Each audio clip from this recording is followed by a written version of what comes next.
Like,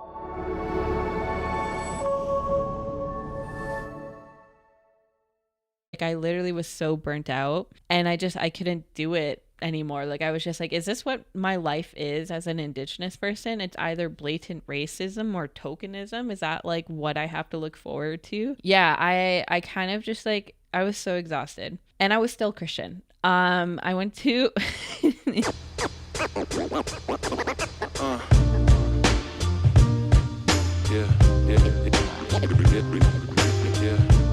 All right, what's up, my Neechies? Welcome back to another day, another episode of the Neechie Mindset Podcast. Coming at you from Wet'suwet'en, which is in Musqueam, which is in Treaty 6 territory, which is in so-called Canada, which is on the turtle's back. Yeah, that's where I'm at. Yeah, welcome back to another episode. I'm pretty excited about this episode. I mean, I'm excited about like most episodes, but this one specifically because this one's going to be more of like a story sharing episode. I'm going to be getting real about reconnection. And when I say reconnection, like I'll talk about this a little later. Yeah, I grew up like within my culture, and I grew up like in my community and everything, but I think all of us are in a state of reconnection.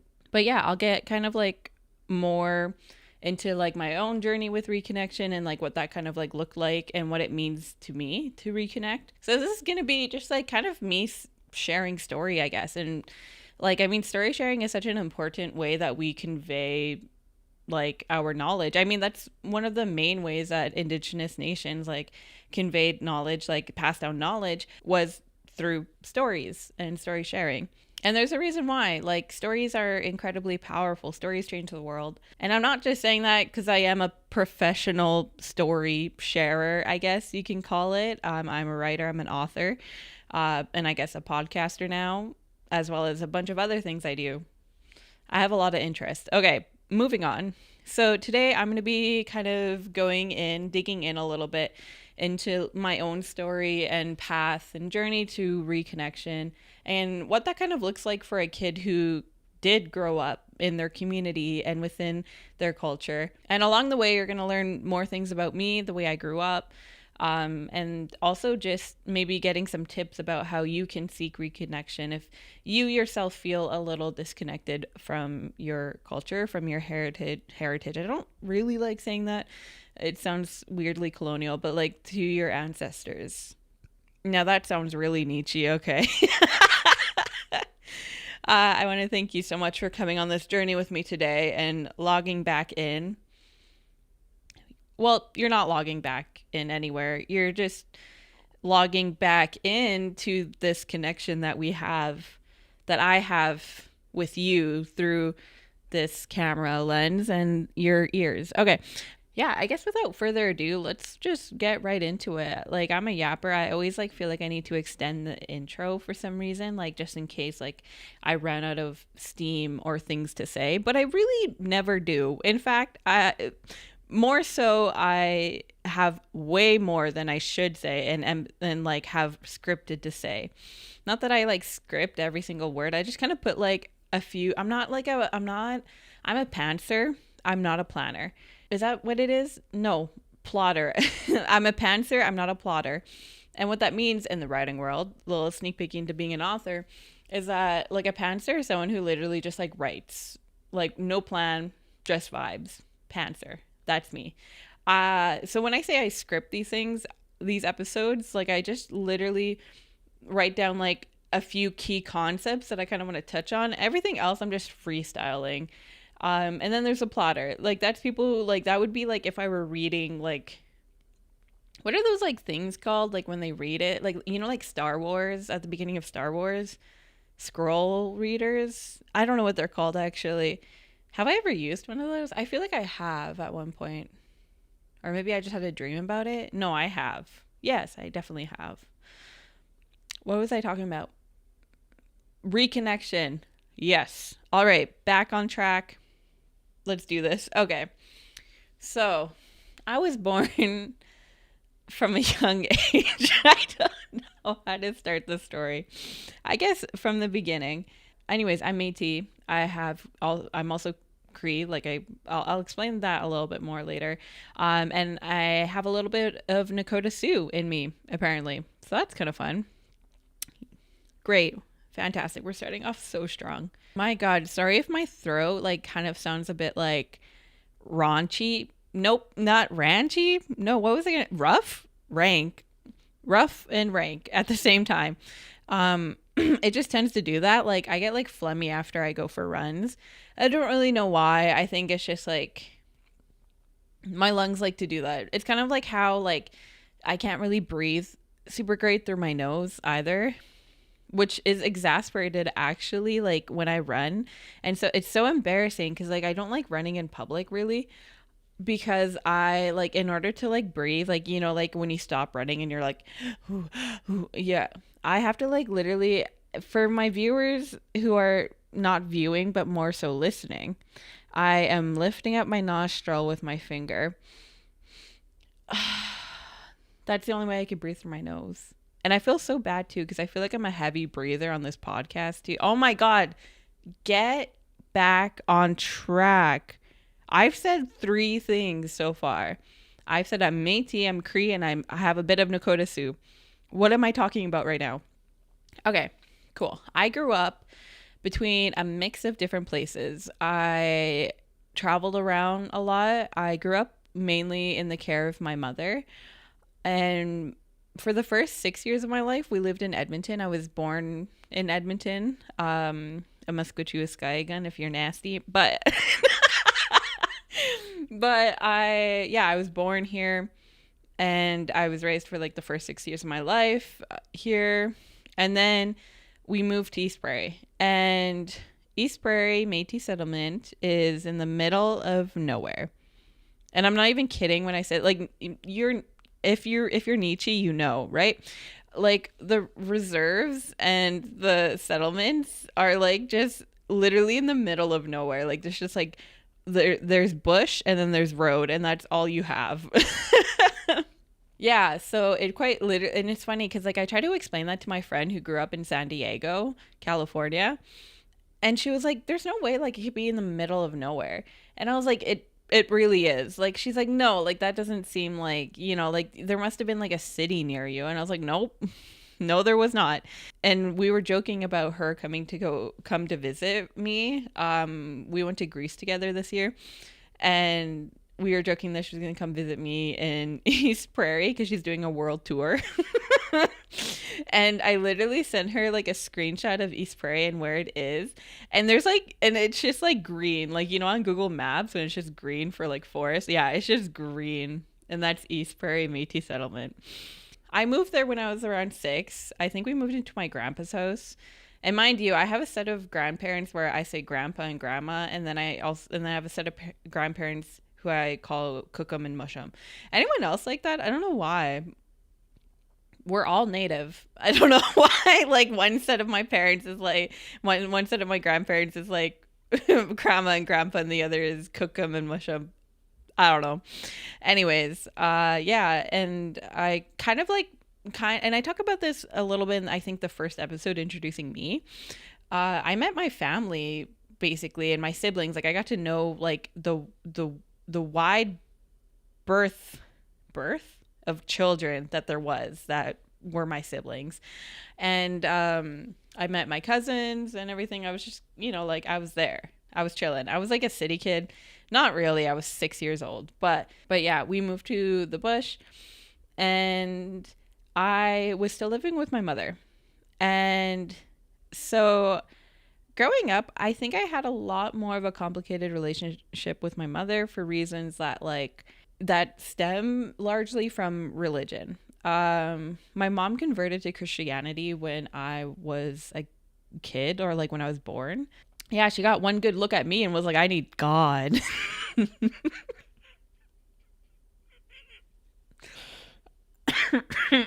Yeah, anyways.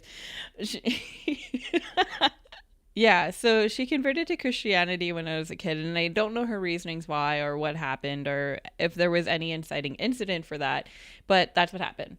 And so when we were in the city, I remember going to churches and we like bounced from church to church, and I didn't really understand why. I was like, okay, like why can't we just kind of stay in one place a little bit? Until I overheard like my mom talking to her friend at the time, and she was upset because she was having a hard time finding a church who wouldn't eventually kick us out basically for being native.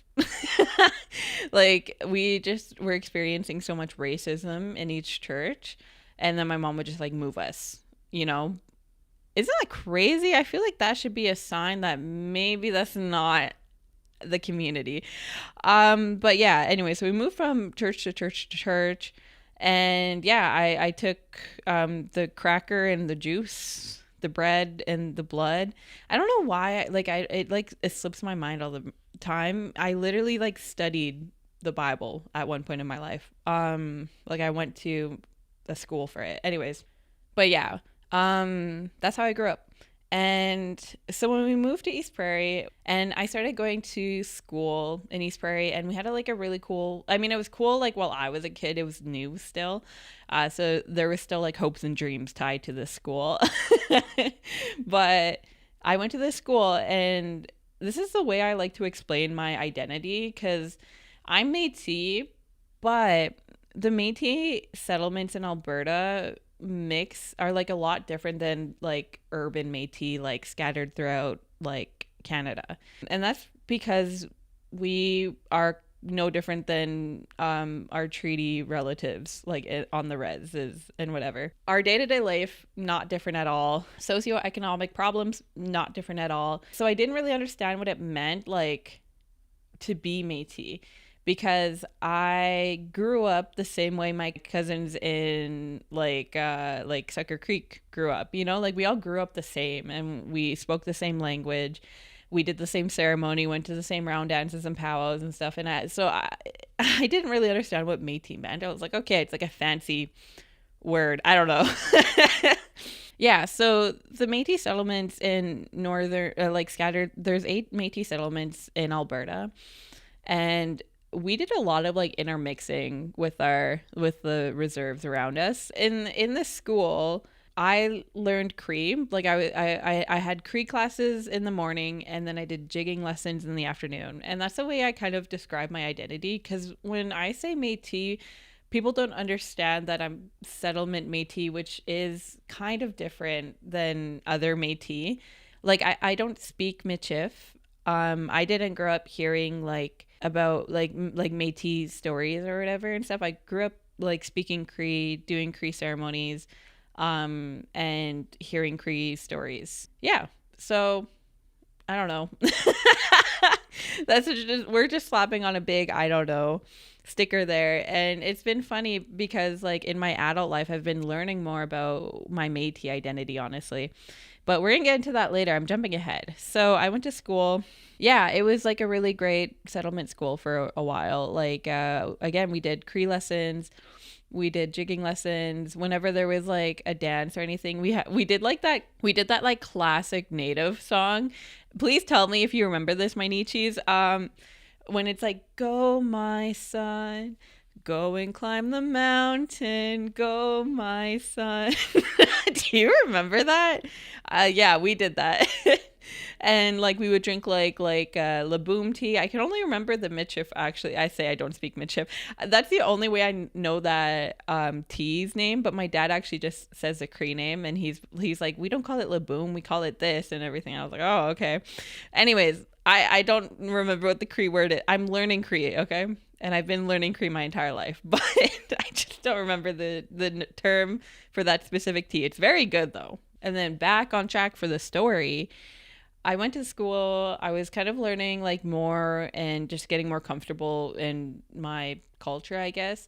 And in doing so, like I began spending more time with my dad. And my dad is like a very traditional Métis Cree man. Like our family did ceremony. We like my siblings danced powwow, like, and we grew up like smudging and yeah, like I don't know, just your typical native experience, I guess, like connected native experience. And that was a great blessing to have that. However, this experience for me was marred and colored by the lens of my mother, who at the time was really deep into Christianity. And it wasn't even just like just Christianity, like you went to church on Sundays. It was like extreme, like reading the Bible, like everything we did in our life was defined by the set of rules established in Christianity. And so what that meant for me exploring my culture for the first time when I moved to East Prairie was that I thought it was a sin. That I thought that what I was doing every time I would listen to a story from my dad, every time I'd hear any stories from my siblings, anytime we smudged, anytime we did ceremony, anytime we even went to round dances or powwows and stuff, I had this immense sense of guilt because in my head I was viewing it as sinful, that I was sinning by doing this and that it was evil and wrong and everything. And that was a lot for me. I was 6 years old and I was taught by my mom that a lot of what this stuff is just wrong, plain wrong, because that's what the churches she attended taught her. So obviously that wasn't like a great start to my journey with like becoming this amazing Neechie I am now. But but yeah, and then I started going to town school, and that's a whole other thing. The settlement and like reserve schools like only went to a certain grade. Like there were some that went like all the way to like grade 12 or whatever, but that was kind of few and far between. Most kids chose to go to town school. I wrote about this in my book, so you should read my book if you want to hear more about the actual experience of that. But we were in a town full of white farming families that were surrounded by settlements and reserves. And even despite that, there was a lot of blatant racism in town, and that's the way I experienced growing up there. I'm glad to report that since then I've actually was asked to come back and present there, like for my book and everything, and it's very different, and that makes me very happy because my kid sister goes to school there now. But yeah, at the time though, when we went, it was a very shameful thing to be Native. So when I was in grade 7 and grade 8, I mean, you're 12, you're 13, you're figuring out your way in the world and where you kind of stand with everything. And at that same time, the summer before I actually started grade 7, that was great. My mom brought home brochures all for Jesus camps and like Bible camps or whatever and everything. And she's like, choose a camp. And my sister and I were like, oh my God, like we can go to a camp. Like we can afford that. I think like the settlement started like a fund or something like that. I don't know. Anyways, and so we chose a camp and I went to a summer camp, and that was my first experience going to a summer camp. And it was like a nice camp too. It has like a lodge. I ended up working there for 8 years after. Never have I ever felt so normal than at that place, because it was becoming very clear that I was different, that my brain worked differently than a lot of kids. And I was ostracized and I was bullied again. I kind of go through this in the first episode. So I, with like my cousins and my siblings, I felt, and the kids in my school, when I was going to settlement school, like I felt very different from them. And when I went to the summer camp, it's summer camp, you're a kid, it's like the best place on the earth, like the planet. And so obviously, like when I was there, like I got swept up all into it. And of course it was a lot of like Bible stories and teachings and stuff and songs and everything. And but the main like kind of mantra was that like accepting everyone where they're at and who they are.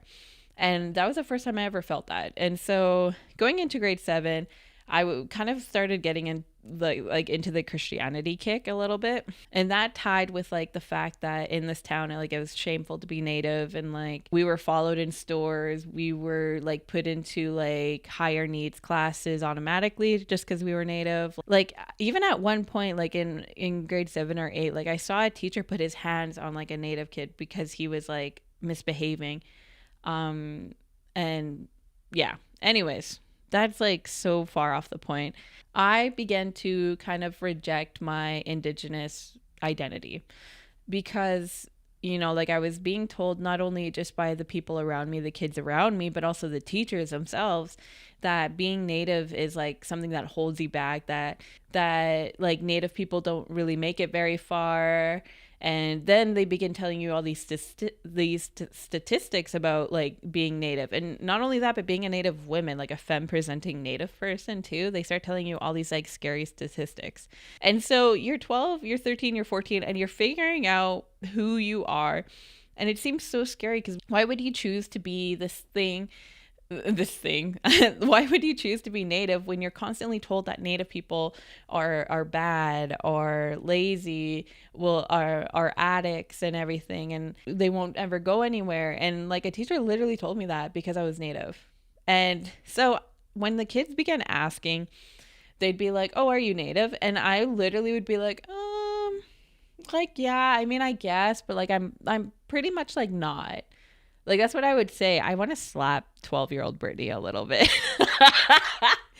But again, like, that was just how it was. That's how it was in 2012, in 2012, little High Prairie, Alberta. So I began to kind of reject that identity a little bit. I started like going to this Bible camp and everything. I got kind of like really pushed into Christianity, but I was still going to like ceremonies. I was still going to like powwows and round dances and everything, but not because of like the cultural component or the ceremonial part, but because I was a teenager, and it was like where you went to socialize, with other Native kids.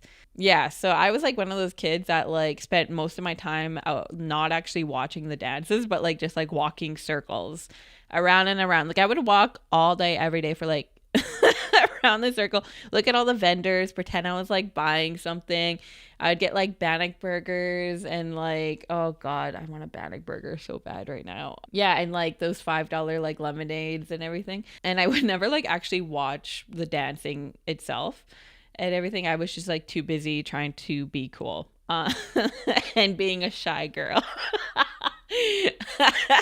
I think that in and of itself is evidence enough that you just cannot hide. You just cannot hide that identity. Like no matter where you are, it will find you. So that's a lot that's happening. That's kind of like my past, and like kind of like a Cliff's Notes version of like everything leading up to ages like 16 to 19, I want to say. That was when school became a lot more serious, and that was when my relationship with my mother got really bad. I ended up enlisting in the army. I did Bold Eagle, which is like a program that enlists Indigenous people into the army. And I was freshly 16. I had no business being in the army. I was way, way younger than everyone else in my platoon. That was a crazy experience. Maybe something I'll talk about in a later episode. But at the end of that, like I did my basic training and everything like that. And then I was supposed to continue on into an engineering role and stuff. But I needed to finish school. So I would just go to the base on the weekends and serve there. And my dad moved me to the city when I was 16, like right after I got out of the army, because he wanted a better education for me, which is fair. And so he helped my brothers kind of get their stuff together, my older brothers and my older siblings get their stuff together so that we could rent a place in Edmonton. And so I started going to school in Edmonton. The army was incredibly intense, but it did one good thing in that I kind of stopped caring what people thought about me. The only reason why I joined was because people said I couldn't, and I just wanted to prove them wrong. But so I did prove them wrong. But in the military, like they do a lot of training, like not only your physical training, but your mental training. And we mix that in with like ceremony, kind of like we smudged sometimes. That was like the extent of like their Indigenous welcoming program and stuff. But everyone in my platoon was Native, and in talking with them and everything, I kind of started to view my Indigenous identity very differently, because it wasn't a bunch of teachers telling me that just because I'm Native that I'm going to fail in life, So my view of indigeneity began to kind of change a little bit. But the biggest kicker was being raised by my dad. Like from 16 onwards, I was kind of raised by my dad. And he began teaching me Cree. He began teaching me ceremony. and everything. He began teaching me medicines and everything. And he began teaching me like traditional cultural practices. Obviously, like I don't want to like it's kind of hard to like talk about it on a podcast because again, like some of our things are sacred and they're not meant to be widely shared among folks. So I'll just leave it at that. Yeah, and so again, like on top of that reframing of Indigenous identity from my Native friends that I met in the army, coupled with the fact that I was now in the city and away from my mom and all of that religion, I began to kind of learn more. I kind of like really threw myself into like learning my culture again, I guess, learning my culture again. I don't know, just becoming more active in it, I guess, in the learning aspect of it. And that's thanks to my dad, honestly. And then, of course, another colonial institution, school, came into the picture. I went to like a school that had 1,500 students. It's a massive school that's very popular in Edmonton for artistic, like kind of kids, like theater and all of that. That's what I went in for, was theater. And at the school, like I wasn't the only brown kid, but I was one of the only Native kids. There was like 6 of us, maybe, that I knew of. And there was like no programming for Indigenous people. In fact, only like a few years prior, their basketball team used to be known as like the Redskins or something, which is wild. That is so crazy. And that was only like changed like a couple years before I got there. And even though like 10 years ago, like everything was different by any standard and stuff, but that's still wild that they had that as their school team. But that is also coming from a city where we only just changed our football team to Edmonton Elks. So yeah.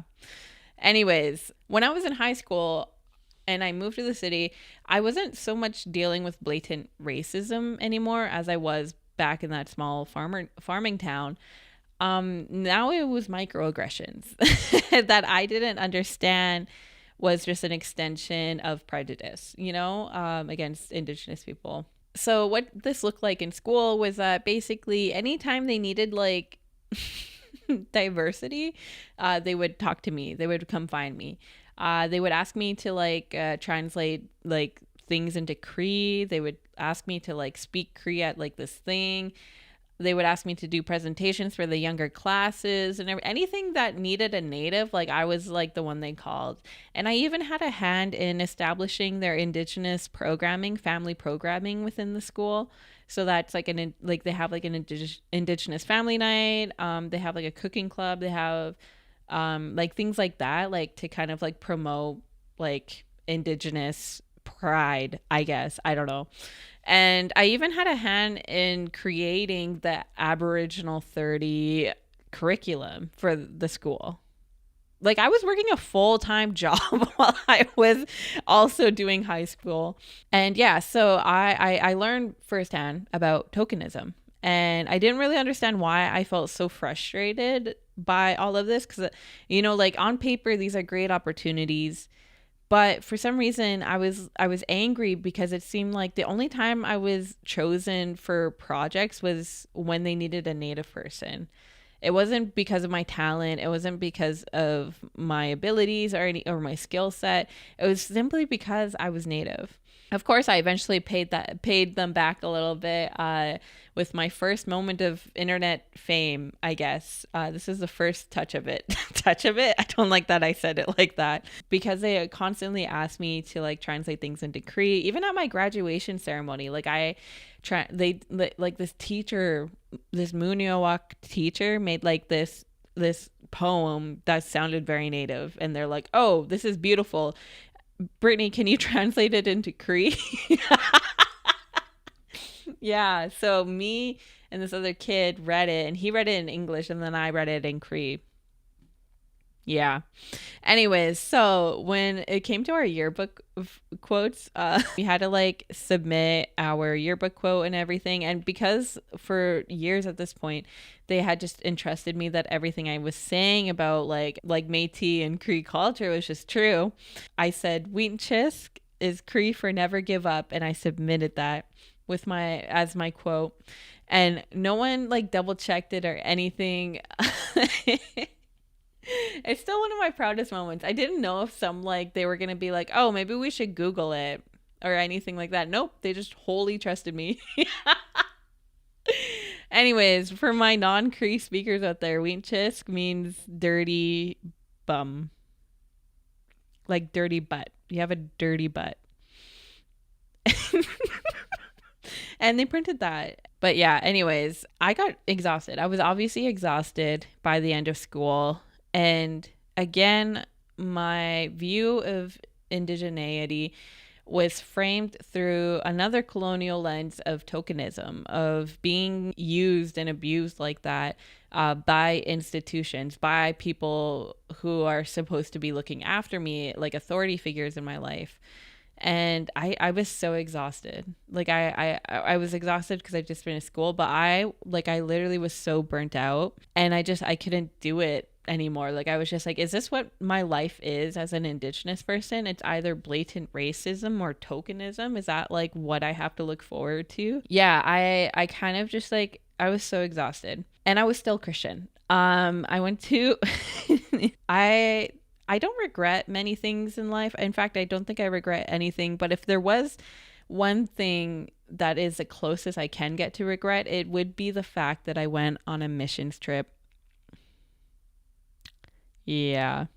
Hear those crickets? Yeah, I went on a missions trip when I was 18. Mind you, I had been volunteering at a Bible camp for 6 years at that point. Every summer I went. I actually ended up going back and volunteering every summer, and I would stay there for months at a time. Yeah, so my Christianity, whatever, very strong at that time. And it just, everyone was going on a missions trip, and I wanted to travel. So I went on a missions trip. Oh God. And the worst part, it was to Hawaii. Yeah. I didn't go to like Kona. Like there's like this big one, and that one's really like controversial. I went to a smaller one, a very small school. There's 12 of us. No, 10 of us. And then two like whatever. Yeah, and the thing is, I met my best friends there. They are still to this day like my girls. Like I love them all dearly, and we've kept in contact. Like I've never been so close to a group of people in my life and everything, so I can't regret it. I do regret the religion and the learning of the colonizing that happens through missions, obviously. But even when I was there, it was so funny because I was struggling again with my identity as an Indigenous person, and I was so exhausted, and I was like, why? Like, I was honestly like, is this my life as an Indigenous person? Is it just going to be racism and microaggressions and being used because I'm Indigenous and everything? That was like all I could see. And yeah, going on this missions trip, that was a journey in and of itself because I was the only Native person there. I mean, I think my friend Vale, she's Chilean. I love her so much. She was like the only other person of color on the team. And I remember a lot of times, like whenever anyone else would when someone would say something, we'd be like we'd be like talking with our eyes. It was very funny. So I went, and even while I was there, even when that was me like at the height of my Christian bubble, I guess. Honestly, like again, I'm not proud of because I don't agree with missions work anymore. And honestly, that began not after I left the church, but it actually began on that missions trip, because I remember like the things that we were learning and like the things they were like they're trying to make us do, I didn't agree with. That's so messed up. We were kids, and all of us up until this point, missions work is like in Christianity and in the church, missions work is like the top of the top. Like that makes you like an apostle, basically. Like it's the top of the top of holiness or whatever. And so you're a kid and you're constantly fed this narrative, and also on top you get to see amazing places and you get to do cool experiences and stuff. So obviously a lot of kids kind of get pushed into missions, but again, not an excuse. I was 18. I chose to go. I am so sorry. I am so sorry. Anyways, yeah. But for the most part though, like the unraveling of my belief system that was rooted in Christianity actually began on that mission trip. And it was like the stuff we were learning I didn't agree with, and like some of the activities they wanted us to do, I didn't do them. And now this is going to be tea for them because they probably didn't know that. But sometimes, like, for the most part though, we kind of like kept out of people's business because like it was a really chill school. Like it was basically like we just went and we learned about the Bible. That was it. And public speaking, and everything else we didn't really revolve around the Bible, and those parts were my favorite parts. So while I was on island, I volunteered at an old folks home, and I wasn't told to like go save old people, quote unquote save old people. I was just told to go like help and everything like that. So I went and I helped. Did I ever speak about the Bible or God or Jesus when I was there? No. What did I do instead? I became friends with this lady and her sister. Oh my God, I love them so much. Tanaka. Her name was Mrs. Tanaka, but she began teaching me Japanese. She was from Japan. She moved to the island when she was like a teenager. And that in and of itself is a larger topic. I mean, there's a lot that I learned while during this, and it does come into play. I promise you, this isn't a tangent. This is actually where I learned how to return to myself. But yeah, she began teaching me Japanese. And so she made me call her Tanaka Sensei. She was amazing. And she was like 95, I want to say. And then her older sister was 8 years older. And they were both like so funny. I love them. So I would literally just go and I would just hang out with them. Like I'd paint their nails. I would go learn Japanese. I would basically just like hang out with them. That was all I did, really. Another activity I did was that I worked on a kalo farm, and so kalo is like a traditional Hawaiian food, and it's like a purple potato basically, but they eat it as poi, which is like fermented, and it's very good. Highly recommend if you ever. I mean, I don't really promote going to Hawaii, even though that is very hypocritical of me, but I learned and I grew from what happened when I was 18. When I was at the kalo farm, and this is where all of this comes into play, and this isn't a tangent, I became really good friends with some native Hawaiians, Johnny and Kalani. I love them. That was actually, to be honest, I said before that I had met my best friends like in the girls that I went to the school with, but that wasn't during it. That was like our friendship was cemented after the fact, after going, because while I was there, I felt so alone and so confused because while I was there, I didn't agree with what was being taught, but they didn't also agree with the things I was talking about. And I was talking about ceremony. I was talking about my Indigenous identity. And so what started as a mission trip really quickly for me just became a time to just hang out. So whenever they would send me to go do things, I wouldn't do them. Like they sometimes would send us out to this art night in the nearby town Hanapepe, which is actually where Lilo and Stitch is based off of. Beautiful little town, but they have like an art walk for the community and stuff. And so like all the shops open up and everything, and like people are just gonna walk around, look at art and whatever. And they wanted us to like go like talk about people and pray with them and whatever, like go talk to people about God and Jesus and the Bible and whatever. I never did. Like I actually, that's a lie. I did pray because we were all praying over this man's business because he asked us to. That was when I prayed. But every other time, I actually just became friends with more locals. And there is this man who worked with one of the native trees in Hawaii. And it has this beautiful rainbow wood grain on it. It's beautiful. Those trees are gorgeous. And he was a woodworker. And he had beef with the guy immediately beside him who was like a lumberer. Like he's the one who peeled the wood and like brought it and went and sourced it. And then he literally would sell it to this guy so this guy could woodwork it and create these beautiful masterpieces and whatever. But they had beef. They were just two uncles and they were just fighting all the time. And I became friends with both of them. And honestly, we just talked. That was what I would do when they would go send me off to go do things like that. I would literally just like go hang out. again, I feel so bad about this. No, I don't feel bad about this. Again, I feel so bad about the missions part. I don't feel bad about the fact that I just got to hang out with a lot of cool people. Anyways, I'm jumping around and I apologize, but there's just like a lot I'm unpacking here. Yeah, anyways, back to the Colo farm. I was feeling very alone and isolated, but also I was with a lot of Americans and I had never like experienced like in Canada, like Canada's not great at all for Indigenous people, but there is like at least like a foundation of like I don't know. I was very uncomfortable when they kept calling me an Indian. And I know that's what is like very normal down in the States or whatever, but I didn't know that.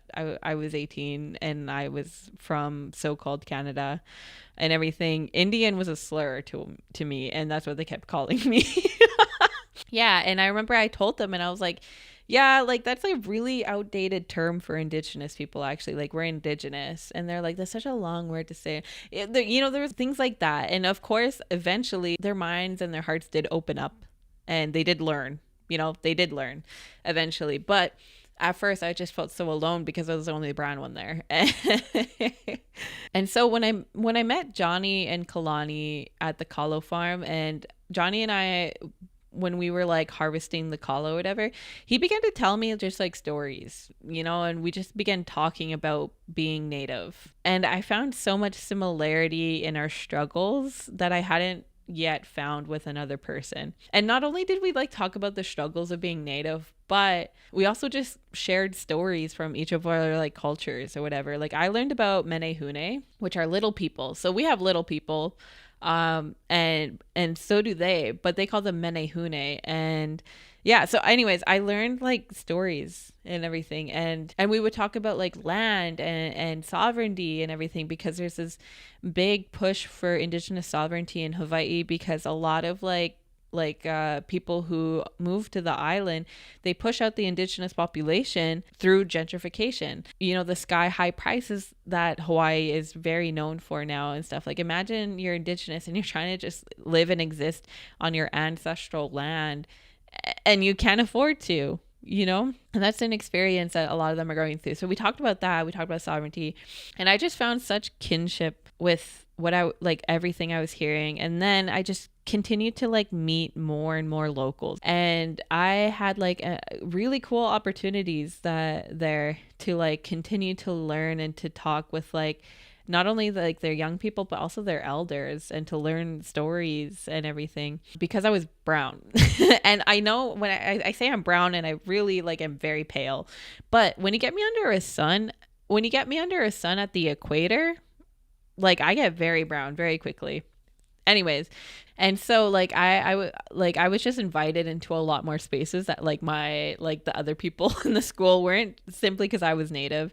And in those situations, like I got to learn so much, not only just like their stories, but also about their connection to the land, and just how much they respect like the Aina, like the land there. And that, alongside like their hospitality and just like the friendship I had, again, just blew like a lot of things wide open for me. And I realized that like my connection to my culture isn't for anybody else, if that makes sense. Like, obviously, like, culture is all about community, and that's not what I'm talking about. I'm talking about that me being Indigenous is not for non-Indigenous people. My connection to my culture, to my language, to my ancestors, to the land that we've lived on since time immemorial, has to be for me and my healing, and just for that connection in and of itself. It's not so that I could go talk about it. Like, it's not so that I could go be tokenized by anybody, and it's not anything else that like the teachers were telling me when I was a kid and everything. Like, my indigeneity is not tied to any of those negative experiences. It shouldn't be, and it doesn't have to be. Like, I could choose for it not to be. Instead, I could have it tied to just the land, to the animal, our animal relatives, to Father Sky, to Tipskawi Pisam, the moon, to my language, and to my ancestors. And so like literally, like I honestly owe a lot to my friends in Hawaii, because they help me, and I'm getting emotional talking about it, but they help me to return to myself and to frame like my connection here to Turtle Island and to my ancestors and to my family and my culture and my language outside of any colonial lens, outside of religion, outside of racism, outside of tokenism and being used and everything. So thank you. I don't know. Thank you. Anyways, shout out to my Native Hawaiians. Y'all really saved my life. I'm not even kidding. And that's why I will continue to tell people to stay off your island. I know I was on there and not for a great reason. But I don't ever plan on returning unless I'm invited there, you know. Yeah. Anyways. Yeah, reconnection is hard and it's difficult and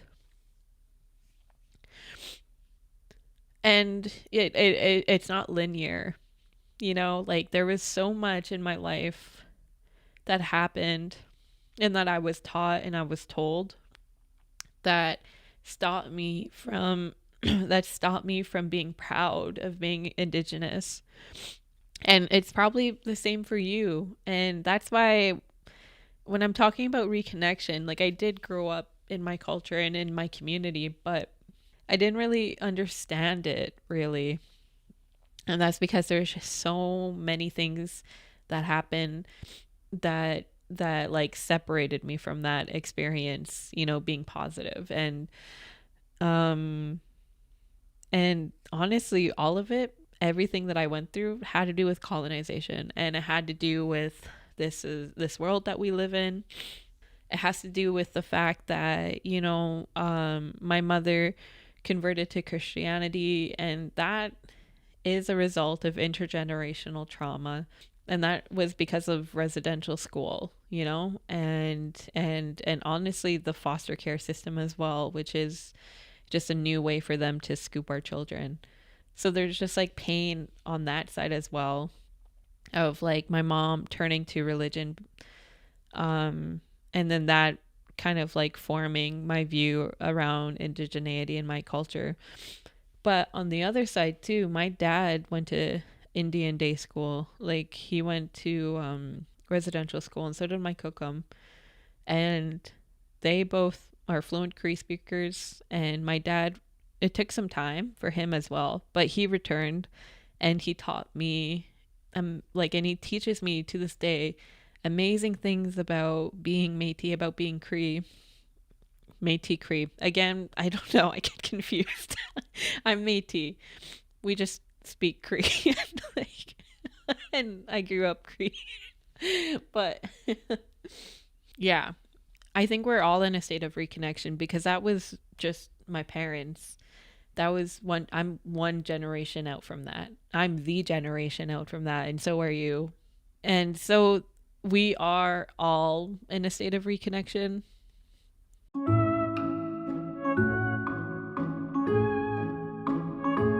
Sorry, y'all. I think Creator knew I needed just a little bit of a break. The camera overheated again. But yeah, colonization is not just this weird concept floating throughout the air. There's very real manifestations of it in the systemic racism and oppression and just all the stuff we have to go through every day as Indigenous people.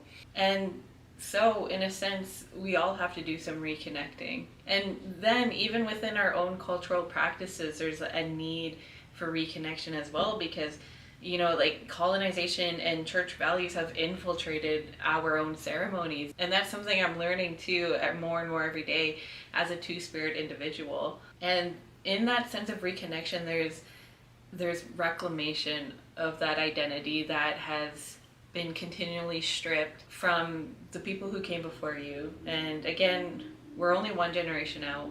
We're the generation out. So give yourself a little bit of grace, but reconnect. And it's uncomfortable. It makes you cry. You do things that, you know, maybe aren't the best. Again, I went on a mission trip. Again, I'm so sorry. But it's a journey. And it's one that I think we all are going on. And it's not just me being done. Like, I'm not done reconnecting. Like, I just realized, actually, I missed my Cree class. Go to your Cree classes. Reach out, like find other Neechies, you know, and find community. And maybe your community is here with me. And that can be okay too, okay? So, I just want to thank you so much for listening. Like, reconnection is real, and it's something we need to get real about. This is definitely not the last episode that I'll have about reconnection. Like, we'll hear more stories outside of my own as well, but I just wanted to kind of do a little deep dive into my own journey with reconnection and what that looks like, and why I think all of us are, in a sense and in a way, reconnecting. And maybe we'll explore like ways we can reconnect. Reconnection has to go deeper than the superficial layers, you know, of like sounding indigenous, sounding native, of looking native, you know, and everything.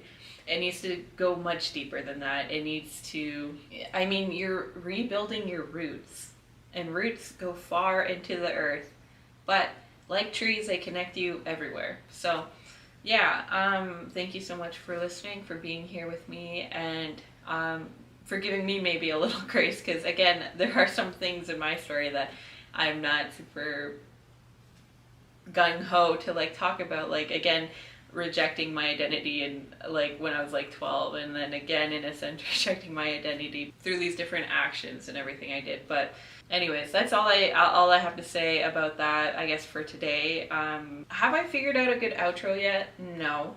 Will I figure one out? Maybe. I don't know. Thank you so much for coming and watching me if you're watching me, listening to me if you're listening to me. It's always awkward after you like get really like heartfelt about something and then the camera heats up, and then you come back and it's like you didn't even cry, and now you're trying to play it off. I'm not trying to play it off. I love my emotions and feelings. It's a very human experience. So yeah. Okay, anyways, reconnect and rebuild those roots and see how deep they go. Okay, that's everything. Mwah. Love you all. See you. And as we say in Cree, Asamina Kwapintin. Or Ixamaga. Do you say Ixamaga or Asamina Kwapintin? Like, I my dad taught me Asamina Kwapintin. But also people just say Ixe or like Ixamaga. I need to go to my Cree class. Okay, anyways, ciao!